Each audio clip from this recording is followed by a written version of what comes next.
مرحبا، وصفتنا اليوم من الوصفات اللي كل العالم تحبها وما تطيق تستغني عنها، وخاصة بشهر رمضان المبارك. وصفتنا اليوم لحمة بعجين، أو مثل ما يسموها بعض الناس أقراص اللحم. أنا عملتوها اليوم على طريقتي، وأنا متأكدة كثير غيح تحبوها وغيح تعتمدوها دائما بوجباتكم. والعجينية اللي غيح أعملها اليوم غيح تستخدموها بكل الوصفات، وما غيح تطيقون تستغنون عنها على قد ما هي هالشي مثل القطن، وغيح تعتمدوها دائما بكل المعجنات.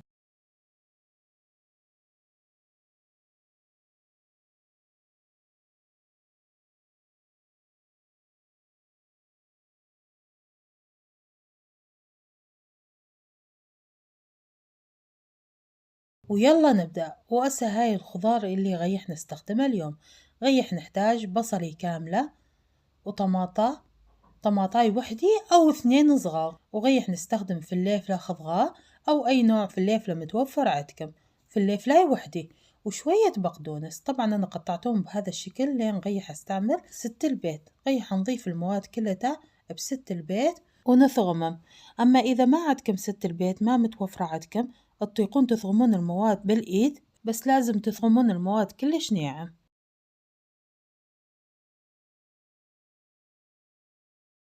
وهسه خلينا كل المواد اللي حضرناها بست البيت وغيح نثغمها كلش مليح.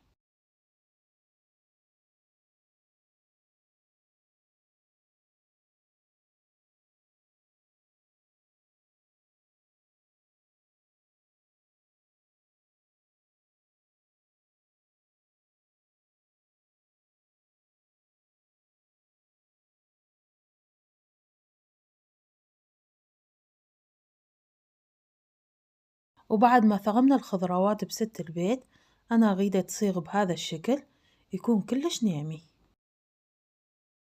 وهسه نبدي نحضر حشوة اللحم. طبعا حشوة اللحم غيح نحتاج لحم مفروم. اللحم المفروم يكون لازم دهين، يعني بينو لية أو طرف. وهسه نضيف الخضروات اللي ثغمناها بست البيت، نضيفها على اللحم المفروم، ونضيف عليها معلقة كوب ملح، ومعلقة شاي فلفل أسود، ومعلقة كوب بهار مشكل، ومعلقتين معجون طماطة. وغيح نضيف شوية زيت، تقريبا ما يعادل فنجان زيت، ونخلط المواد كلش مليح إلى أن تتجانس.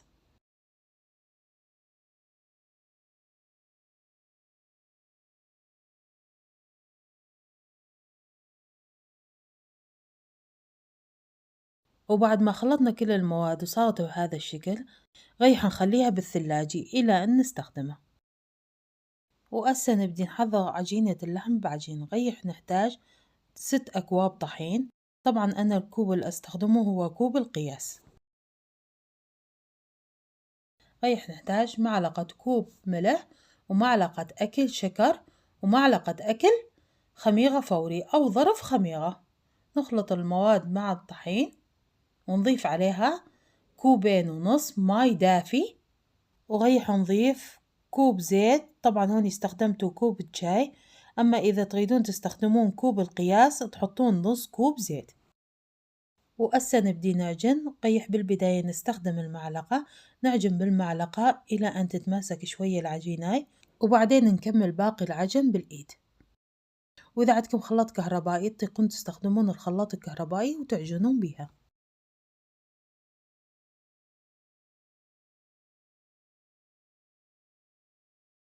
هون ضفت شوية ماي، طبعا مثل ما قلت لكم قبل حسب نوع الطحين، مرات تحتاجون ماي أزيد ومرات تحتاجون ماي أقل.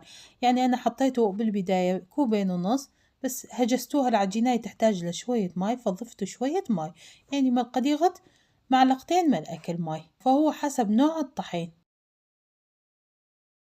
وبعد ما عجنا العجين كلش مليح وصار بهذا الشكل، ريح نضيف شوية زيت بالأسفل.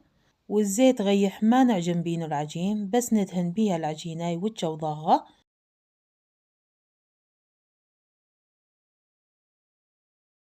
ونغلف العجين بالفالجون،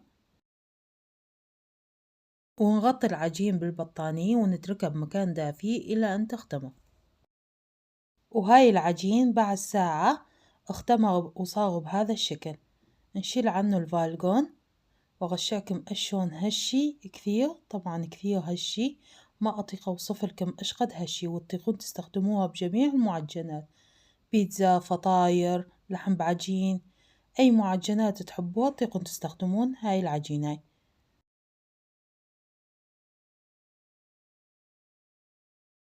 صايغة مثل القطن. وهسه نبدي نحضر اللحم بعجين. غيح نقطع العجين إلى دوائر صغار، طبعا حجم القطعة كلتهم لازم حجم واحد، نعملهم قطع صغار بهذا الحجم. وغيح نخليهم بصينية الفرن، أما مدهوني زبد أو نخلي ورق الزبدة. ونكمل باقي الكمية بنفس الطريقة إلى أن نكمل كل الكمية الموجودة عندنا.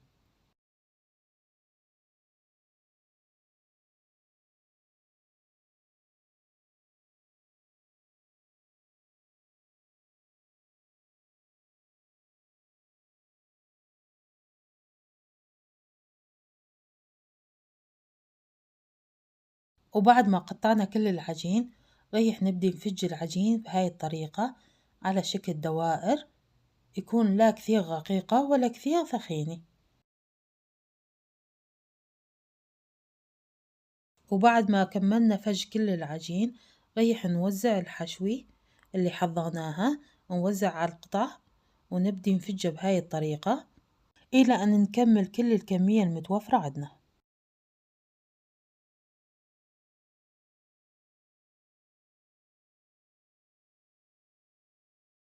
وغيح ندخلها الفرن على درجة حرارة عالية، نعلق العين الفوق والجوا سوا. أعلى درجة حرارة موجودة عندكم بالفرن، نشوي الأسفل وبعدين نشوي الوجه 5 دقايق، ومن تستوي نطلعها ونكمل باقي الكمية بنفس الخطوات.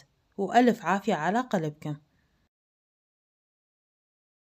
وكملنا وصفتنا لليوم، إن شاء الله تعجبكم، وإذا جربتمها وعجبتكم اكتبوا لي رأيكم بيها بالتعليقات، ولا تنسون تشتركون بالقناة وتفعلون زر الجرس حتى من أنزل شيء جديد يصلكم.